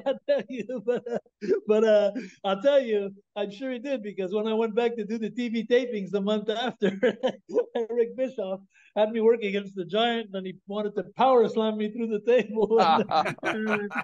So yeah, there was some collateral damage that go with that. So but anyway, payback was a bit there, right? But it was all worth it because every time I do a promo, or every time I do for the last 30 years, I'm the only Canadian to beat Hulk Hogan. And that goes a long ways for people that are 50 years and older.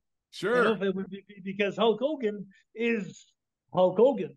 You know, Hulk there'll Hogan. never be two Hulk Hogan. So, No. but I'll go further than that now. Now let's put the funny things aside. Thank you, Hulk, for that. But thank you more for when we were working 25 days a month on the road, and sometimes twice on Sundays. And Hulk was the one who had the private jet, you know, and many times. And I remember when we had double shots sometime, Philadelphia at 1 o'clock in the afternoon, and then Kansas City that night.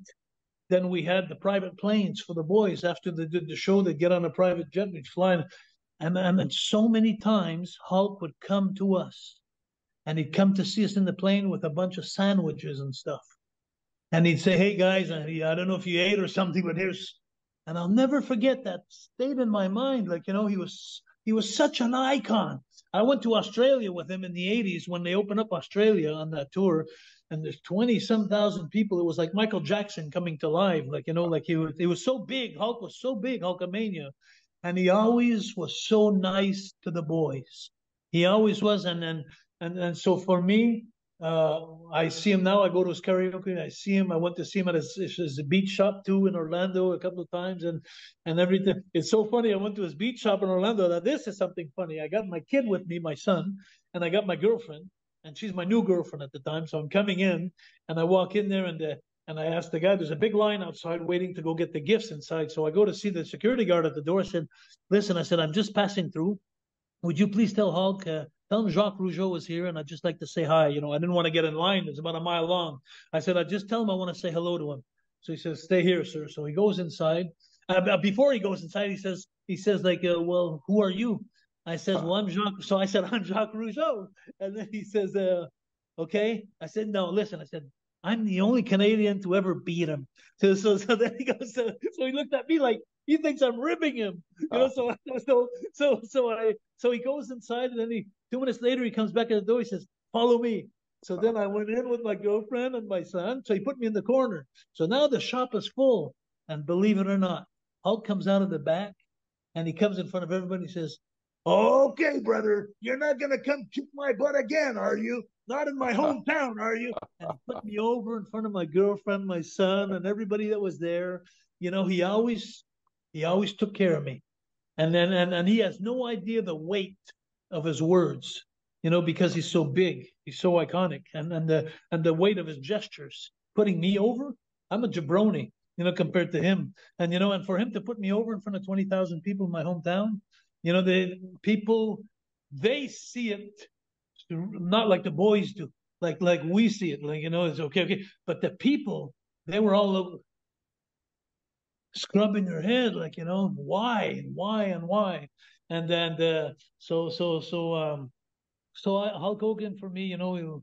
I know The Rock is big now, and there's a lot of big names in the business, but like I said, going back to that house on the hill, and there's a foundation somewhere, and then that you know, and Yeah. there'll never be There something. will only be one Hulk Hogan. There'll only be one WrestleMania 1, 2, and 3. I mean, I think Yeah, that's yeah, all. I mean, that's yeah. our history. Yeah, I had a bunch of kids that I brought over from Bermuda when I was living there. You know, I worked with a bunch of at-risk, you know, kids. And the first time they had been on a plane, first time they'd been anywhere, and Hogan was doing a TV show down in Orlando. And I said, "Hey, we'll go backstage." I said, "Now don't bother anybody. Don't talk to anybody. They're busy. They're working." Hogan had a terrible back at the time. You know, it was one of the times he's leading up to one of his back surgeries. Hogan's the only one that got up. He hobbled over and took a picture with all those kids. You know, and it took a lot of effort for him. You know, he didn't have to. You know, he's Hulk Hogan, but it was beyond cool. Every one of those kids and me will remember that the rest of our life. It was so nice what he did. Amazing, huh? Amazing. Yeah, just an amazing guy that you know, it doesn't have to be because you don't be a bigger star than Hulk Hogan. So thanks for letting me shout out to him. Anytime. Absolutely. So the run at WWE was the toward the end of it. Is that when you went to end up going to WCW? Did you enjoy your time in WCW? Did you like your time in WCW? No, no, no, I didn't. I didn't because well, me and Eric Bischoff didn't hit it off. And beating Hulk in Montreal didn't help. But we didn't hit it off. I was one of those guys that was under contract, like making $3,000 a week and not working. It's almost like he just signed us to get the TV deal in Montreal and to get the Bell Center opened, the Mo Center, just because we fought for them of the rights of the charts of the liberty of the Quebecers. That's why they had to open up the building, because it was me that was renting it. So there's no American could stop a Quebecer to rent his own building, so that's how I got them in there with my lawyer and stuff. And it was so I think that they just put us, my lawyer just got us a deal for us there, but he had no intention on using us and whatsoever. And so it was like it was more like an embarrassing time to be paid like that, just sitting at home doing nothing. And I was still close to being really good at my, in the business. I still had some very good years, a couple of good years in front of me, and but they were put on the shelf, and it was like so it was hard for me to. So when I got my match with Hulk, it was great, but then after that was really like the nail in my coffin, because when I went back, then it was so he just didn't book me anymore for the rest of the year, and I got paid, and but guys. That, Jerry, and I'm going to be an open book with you guys. There's I wish I knew then what I knew today, and I'm sure I'm not the first one who says that. But I've always been the kind of guy who thought I was up against the world, and so I didn't trust people. I was paranoid about people, and I never was the kind of guy who wanted enemies, but I managed to make some, and I had fun in life. I had a big mouth. I was young mentally. I was but there was never no harm in me. Like, I never was a mean person. I was just one of those that was outgoing. I was like that. I was born like that since I was young, and for the people who tried to teach me, I never listened. So life taught me things, and the experiences taught me things, and so today I think I'm a little bit more mature, and I wish I could go back and then redo things the way I did them, and but at the same time, life is life, and it is what it is. But today, thank God, I'm having fun with my wrestling academy, and that's what's important today in life. We all have our issues that we do stuff that we're not real proud of, but it's part of growing up in this business. And if you're striving to be the best that you could be, you're going to run into circumstances that beyond your control, and you got to put them in your control. And you certainly did that throughout your career. I had one of the issues that was really hard with me. I'm going to share that with you guys, because I kind of look back today, and I'm almost embarrassed to look at myself in the mirror when I say it. But I'll tell you, I had a conflict that I had a hard time dealing with, and when I was on the road with the boys, there was a couple of things that were working against me. I didn't drink. I didn't go out in bars. We were brought up differently, me and Raymond. So we were like, every time Vince would have a meeting with all the boys together, he'd say, "Why can't you be like the Rougeaus? Be on time and be like this." But he was putting heat on us at the same time. But Raymond was a smart one. He really knew how to deal with that. I was like more outgoing, so it didn't help.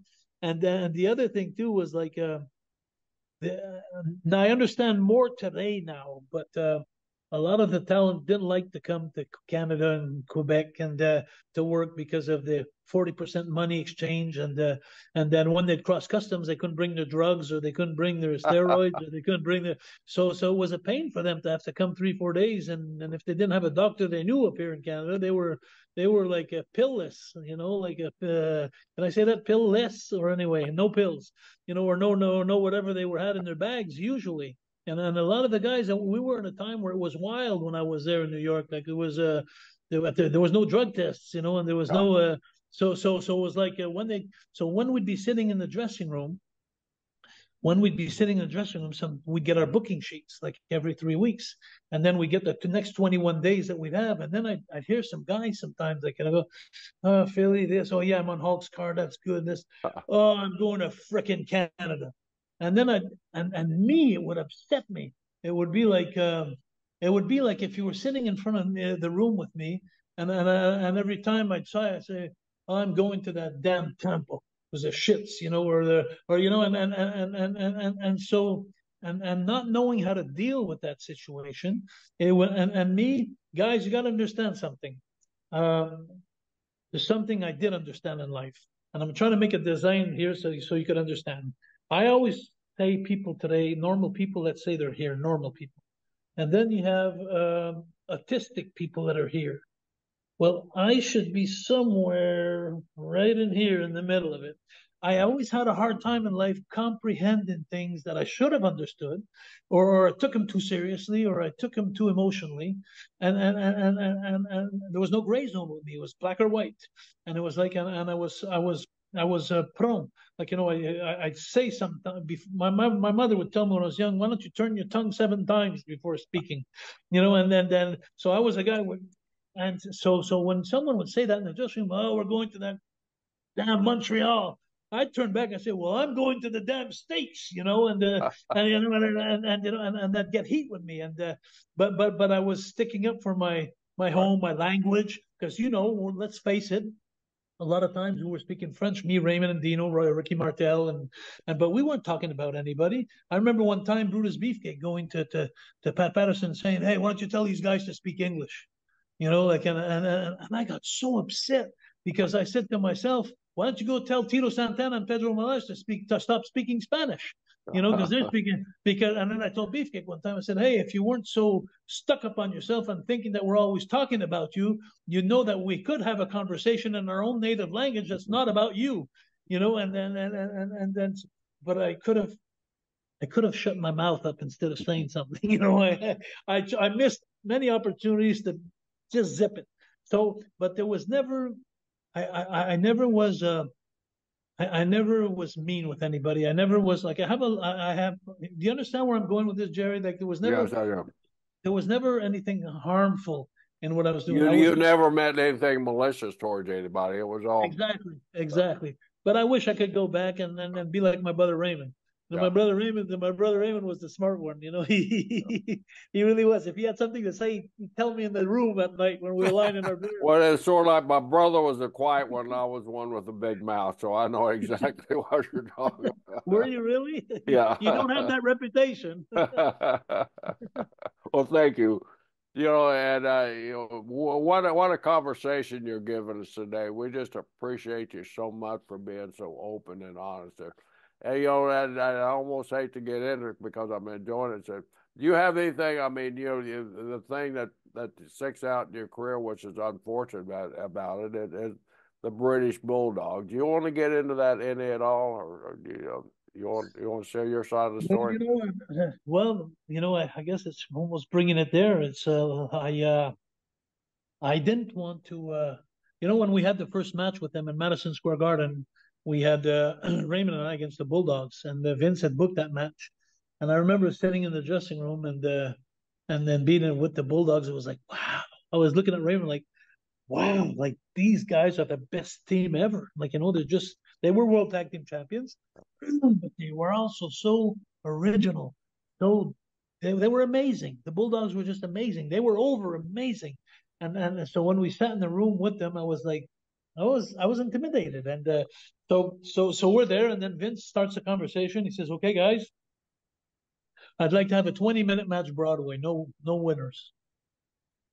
And as much as them, they were looking at us like, we're not beating these jabronis. Like, what the hell is this? And me and Raymond were going like, yes, yes.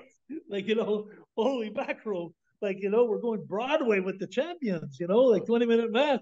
That gives us a lot of credibility. But if it gives us a lot of credibility, it sure takes a lot of it off of them. So I think that's where a little bit of the heat started.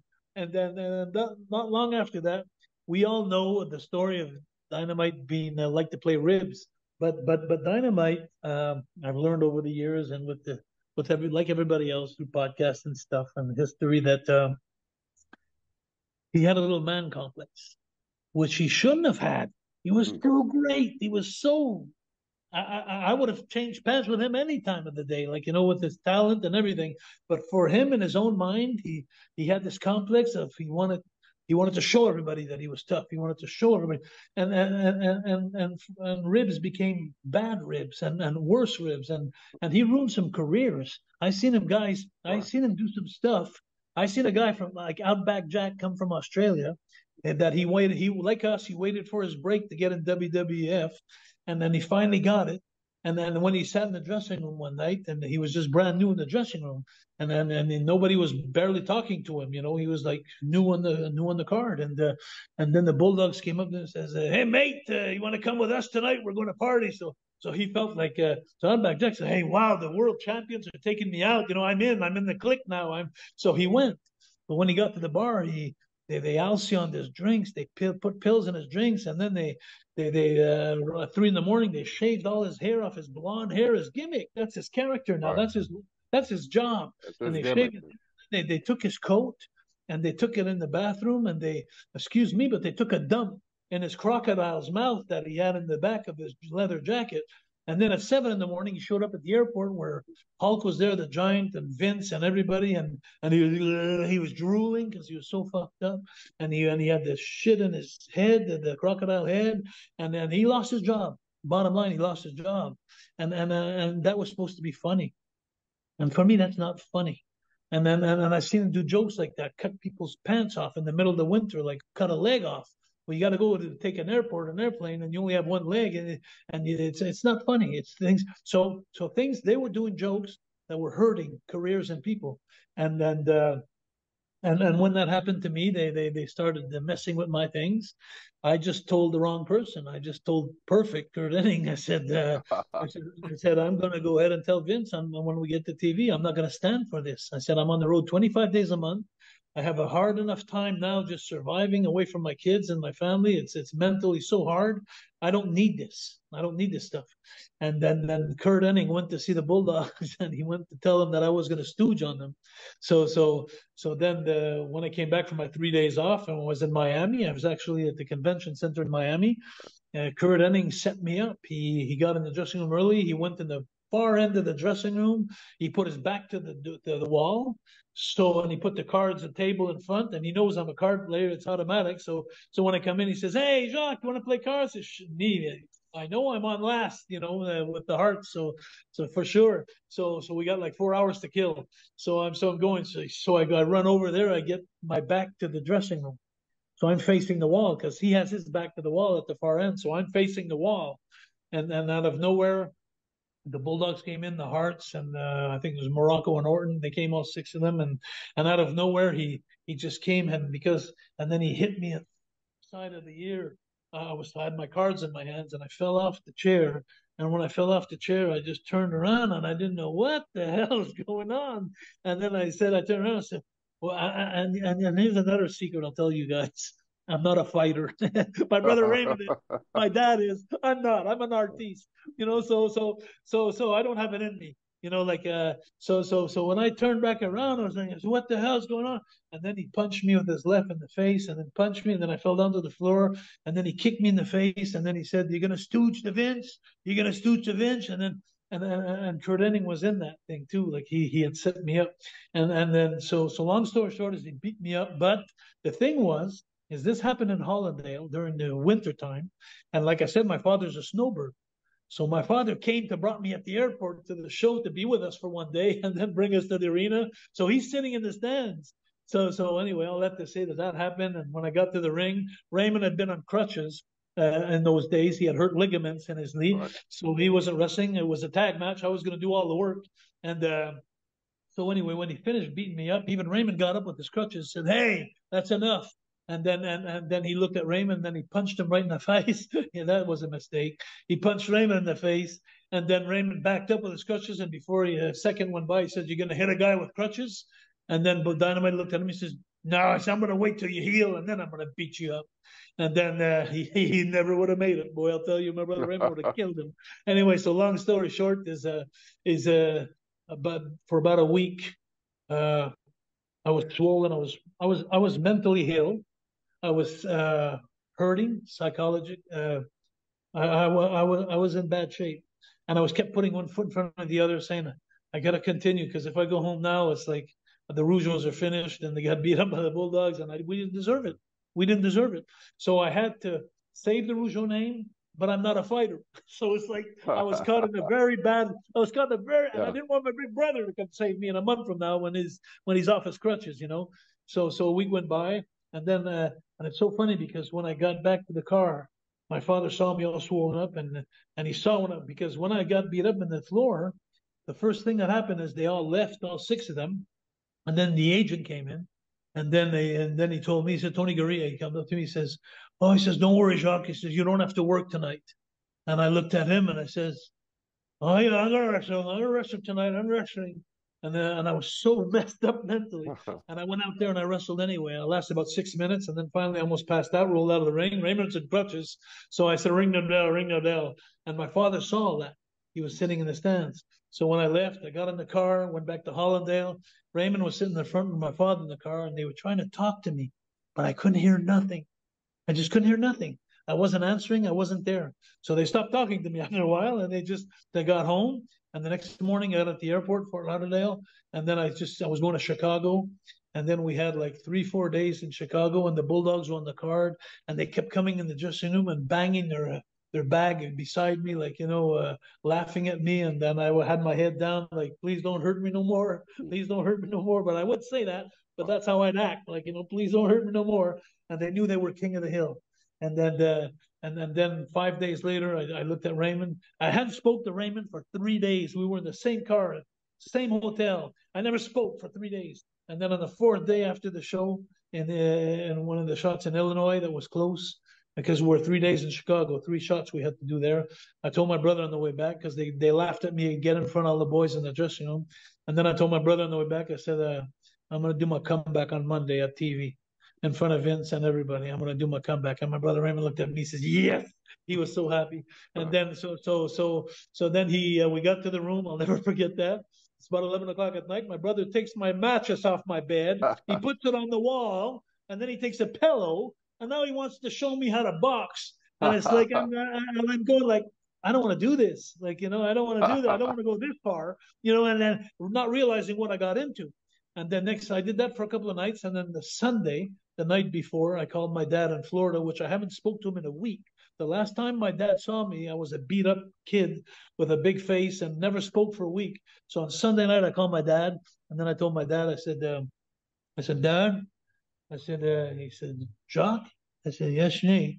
I said, "I just want to let you know I do my comeback tomorrow, because my dad was my hero in life, and I didn't want him to lose faith or whatever."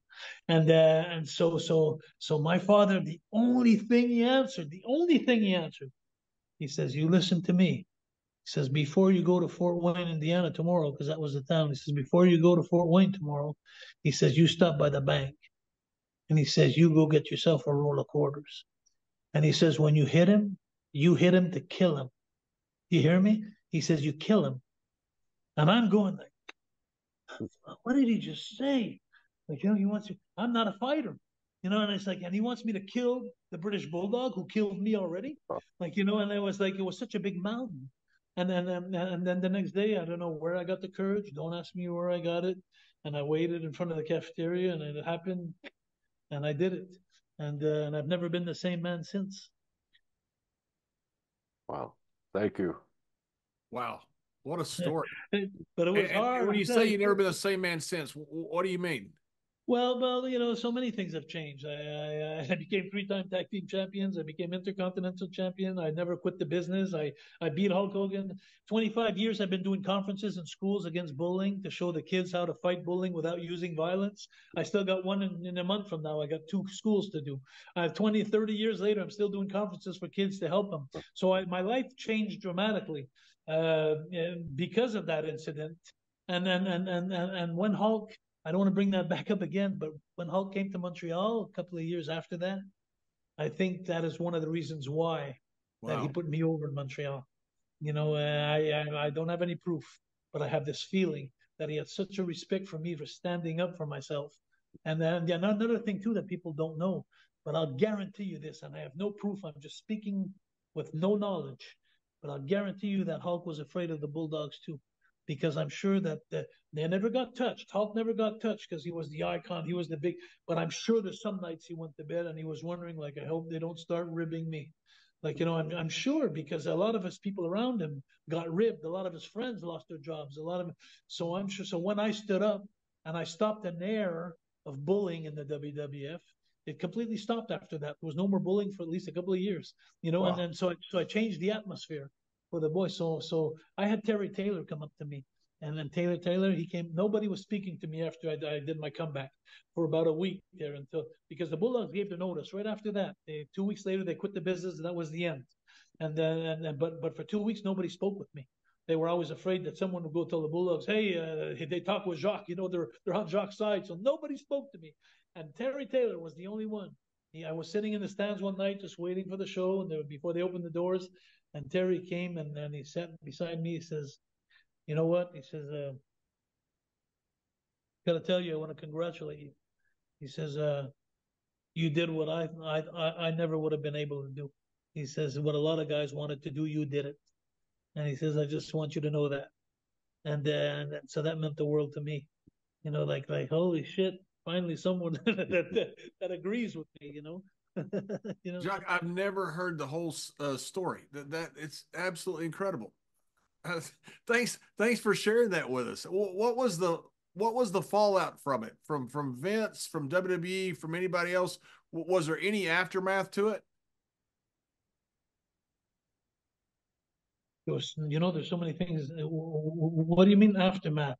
Well, I mean, what was there repercussions? Did Vince talk to you? Did Vince have a conversation? Oh, yeah. Like, yeah, well, of course. Like, hey, we can't be doing this. I mean, yeah. Well, that happened the morning before I did my comeback.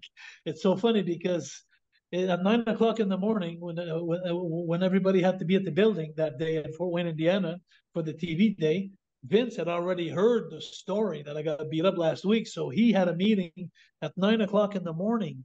He brought all the boys in the middle of the ring, in the middle of the empty arena, except the Rougeaus weren't there because the bank only opened at 10 o'clock. So we weren't there. So he made the speech, and he told the speech to everyone. If ever there's another fight like this, if I'm tired of this bullshit, I'm putting money and talent on this. The next one who gets into a fight or this or that's going to be fired. So everybody just dropped their guard, and he just opened up the door for me without even knowing it. And we didn't know that because we arrived at 10:30 at the show. We were late. So when we got there, then we went and we did the damage. And then after I did that, after I did the punch, and 4 teeth came out, and the blood was all over the place and everything. I started walking towards Vince, towards the back of the arena where there was 3 dressing rooms. It was Randy's, Hulk's, and Vince side by side. And I passed in front of him. I'll never forget that. It's so funny. I tell it in my conferences with humor. But when I passed in front of Randy's room, you know, you could hear the commotion in the arena. There was such a commotion. And Randy opened the door when I passed, and I was full of blood from head to toe, but it wasn't mine. And I was full of blood because his blood was coming out of his mouth, like, and it splattered me with blood. So when I passed in front of Randy's room, he opened up the door. I swear to God, he opened up the door. He went like this. He looked at me and says, "Oh yeah," and he shut the door. And that was it. And then we turned I went past in front of Hulk's room. There was nobody there. Then it was Vince's door. And my brother Raymond, he was on crutches. He was in front of me, and he knocked on Vince's door. And Vince had his back to the door. So Vince just opened up the door, and then he saw Raymond in crutches. He didn't see me behind. And in front of him was Hulk. They were going over the main event of the night or something like that, going over the show. And for the first time in 4 years, Vince lost respect for us. He mistreated us. He turned around and he looked at Raymond and he talked, and he went like this, and he says, "Hey guys, not now." And I just blew my brother on the side, and I had blood all over the place. I said, "Yes, it's going to be right now," because I knew I was going to get killed by the whole crew who wanted to kill me, probably. So then Hulk just saw me full of blood. He got up, he says, brother, I'm out of here. And he just got up and he just left the room. And then Vince brought me in the room with Raymond and he locked the door. And then I told Vince, my first and only words to Vince were, Vince, if you want to fire me, it's okay. But I said, for the last week, I've been trying to shave and look at myself in the mirror and I can't do it. But I said, if you fire me now, I'll go home, but I'll be able to look at myself in the mirror now. And that was the words I told him. And he looked at me, he says, I'm not firing anybody. He says, you guys just sit here. And then he says, lock the door behind me. He didn't have to tell me twice, I'll tell you. And when he left the room, I locked the door and I put a chair underneath the handle because I knew people were going to come and kill us, you know. And so then he came back about 2 minutes later and he knocked on the door. He says, guys, I said, yes. He knocked again. I said, who's there? And then he says, it's Vince. And then I said, so I opened up the door and then he says, follow me, guys. And then he escorted us to the car. And then he says, you guys go to New York tomorrow, second day of TV. He says, tonight the Bulldogs are flying to Europe. They were going back home. For about 2 years, they hadn't been home. And he was going back to see his dad. And I wanted his dad to see him the same way that my dad saw me. And so he went to do the pay-per-view.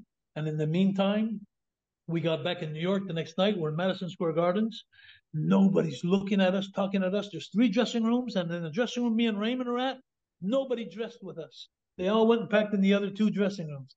And then Dino came in.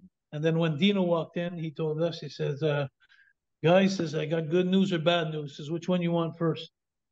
And my brother Raymond says, give me the good news. He says, the Bulldogs gave their notice. They're finishing in 2 weeks. And then, so my brother says, so what's the bad news? He says, the Bulldogs gave their notice. They're finishing in 2 weeks. And then I start thinking, holy shit, they're going to do a comeback on me before they go. They're not going to lose face. You know, they're king of the hill. They're king of the prison here.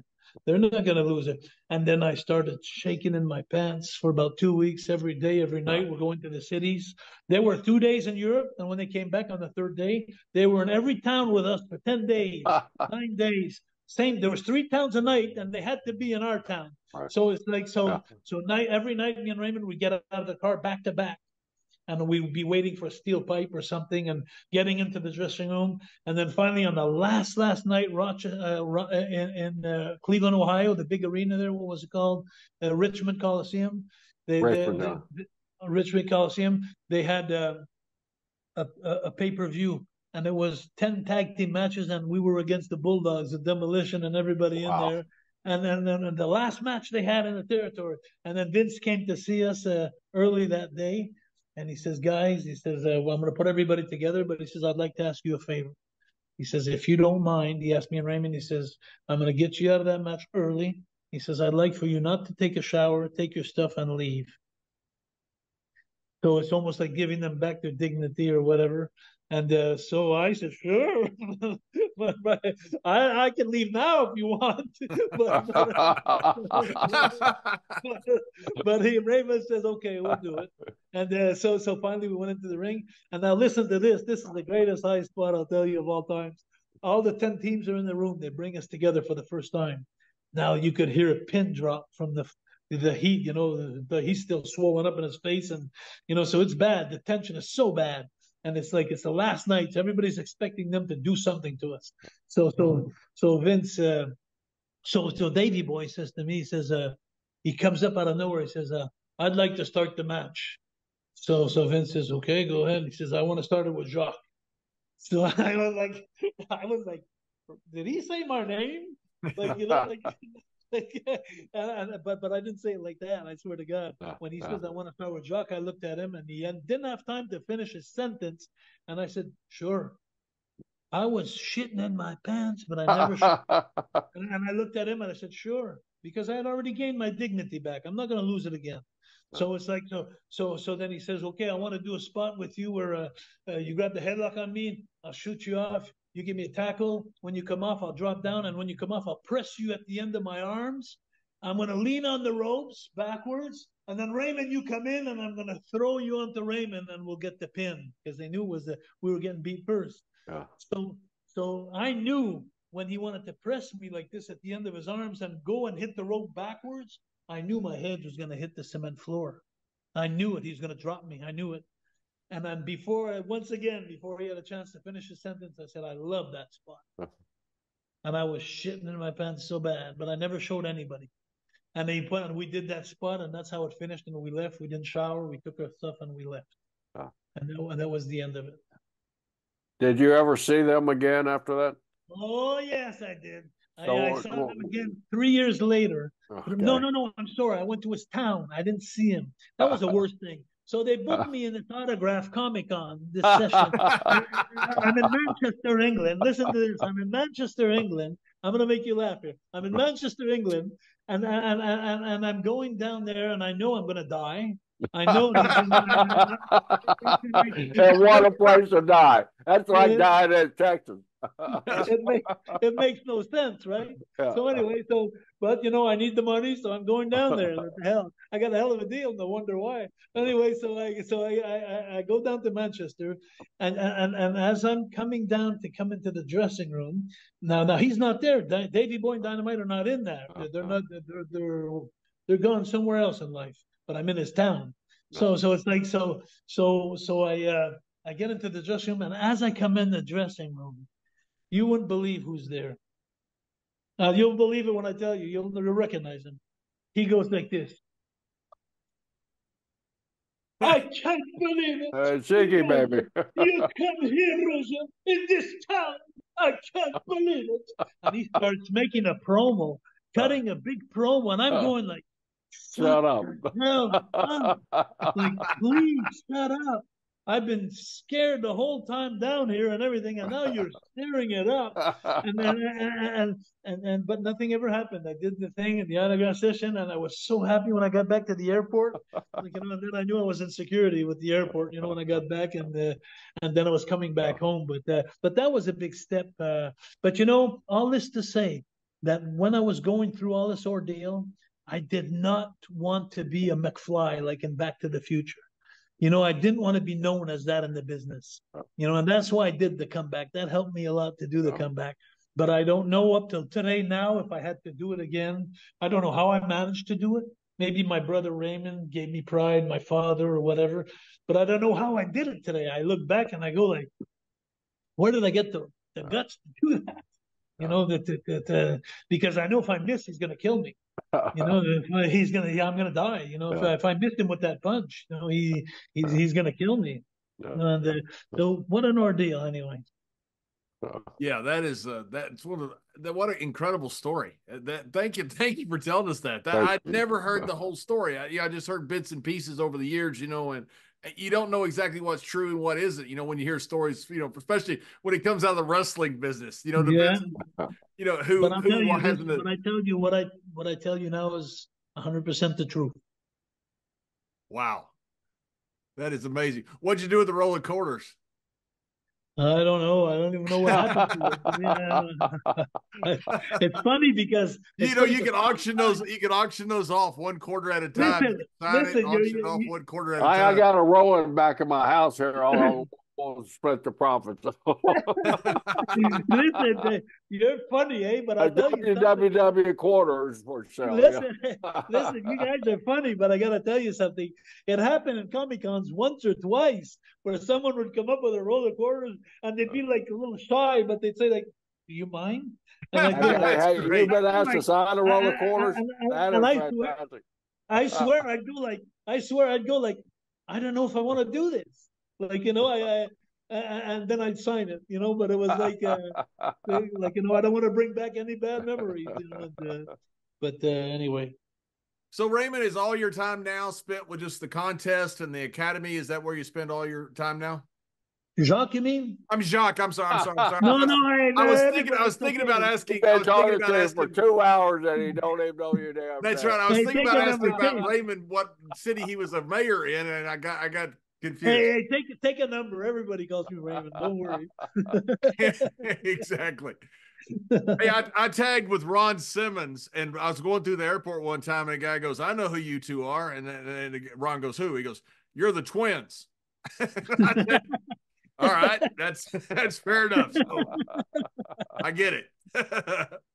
But does the academy and the contest now, Jacques, does that take up most? That's what you spend your time on. Every day. It takes so much, putting all that together. We're starting already the travel plans and stuff. So yeah, it's a 9-month preparation for Wow. for four shows. 28th of September and the 26th of October are the quarterfinals. And then the best of the 28th of September against the best of the 26th of October is going to happen on the 2nd of November, just 2 weeks later. And then the best of the 2nd of November are going on the 16th of November for the big prizes. That's when it's all going to happen. And I may pull out a few surprises too about people coming to give the prizes. So if you want to follow that, you'll be surprised to see who's going to come give the gifts. I will follow it. I enjoyed going through your whole website. It was a lot of fun. As we get closer, if you want to come on again, we'd love to have you. We absolutely. Montreal story. John and I love telling historical Montreal stories about the territories. And you can't get any better than Montreal with all the talent, the great talent that's come out of there. So we'd love to have you as you get closer to the tournament finals. Well, Jerry, I'll tell you, I really appreciate you guys very much today. I appreciate your positivity, and it's give me a chance to platform my show like that. And so if ever you have a chance to put down the website at the bottom there, and French and English, because sometimes they catch it in English, sometimes some countries don't get it in English, they get it in French. So I send you both links so you could check that out and go have fun, because you'll be nostalgic when you go through all the guys that are putting good words in there. You won't believe the guys that put in good words in there. And last thing I'm going to say is prayers to the whole family of Ole Anderson and Virgil, who was such a great man, and I just want to give my condolences to all the people that enjoyed them as much as I did, and thank you guys very much, JBL. I don't think we've ever met, huh? We've never met before, have we? Just some. When I was back in Russell, when I first started in WWE, you were there with the Pirate, who I loved. What a good guy. He used to take all those crazy bumps. Carl, he's there with Carl. Always called him the Pirate. I loved him. He was what a nice, pleasant guy, and he always took those crazy bumps.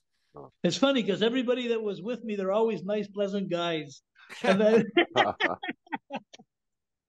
Maybe they're trying to tell you something. I heard Well, thanks, my friend. I was so great running into you up in Chillicothe, Ohio. When I saw you, man, I said, man, we hadn't had him on yet. I've been dying to talk to you. So I immediately came over. First thing I did when I walked in that building to walk over and ask you. And you graciously said yes. So, man, John and I really appreciate your time today. Thank you. We wish you the best. We'll put all the information at the bottom of the screen here on how they can get hold of you. Please check us out. When you just tell them the website right now, before we put it up, so they can hear it from you. It's wrestling-academy.ca, or in French, lutteacademy.ca. And cool. So they're both there, and I'm looking forward to meeting you guys in person again. Okay, great. Thank you.